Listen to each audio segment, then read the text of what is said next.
Hi friends, మనం Palakollu joyride electrical vehicles near Chaitanya hospital వద్ద ఉన్నామండి. నేను జాయ్రైడ్ ఎలక్ట్రికల్స్ ఓనర్ని మాట్లాడుతున్నాను. ఇప్పుడు మన ముందైతే సూపరికో కంపెనీ TS1 మోడల్ ఉందండి. ఇది 5 గ్రాఫెన్ బ్యాటరీస్ తో ప్రొవైడ్ చేస్తున్నాం. 60 కిలోమీటర్ రేంజ్ తో ఇస్తున్నాం అండి.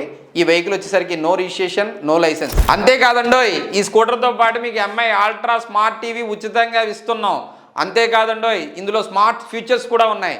Anti theft alarm, reverse mode, remote option, 60 kilometre range, 6 hours charging time. ఈ ఎలక్ట్రిక్ స్కూటర్ మనం 1 ఇయర్ వారంటీతో ప్రొవైడ్ చేస్తున్నాం అండి. Battery, motor, controller and charger ఈ 4 parts లో ఏది పాడైనా 1 ఇయర్ లో ఆన్ ది స్పాట్ లో రీప్లేస్మెంట్ చేస్తామండి. దీంతో పాటు మన MI అల్ట్రా టీవీ కూడా 32 ఇంచెస్ అల్ట్రా టీవీ కూడా ఉచితంగా ఇస్తున్నామండి. కేవలం 49,000 రూపాయలకి మాత్రమే ఈ అవకాశాన్ని మీ సొంతం చేసుకోండి. Joyride electrical vehicles, Palakol near Chaitanya hospital వద్ద. దీనికి మీరు కావాలనుకున్న వారు పైన నెంబర్ని, స్క్రీన్ మీద ఉన్న నెంబర్ని సంప్రదించండి.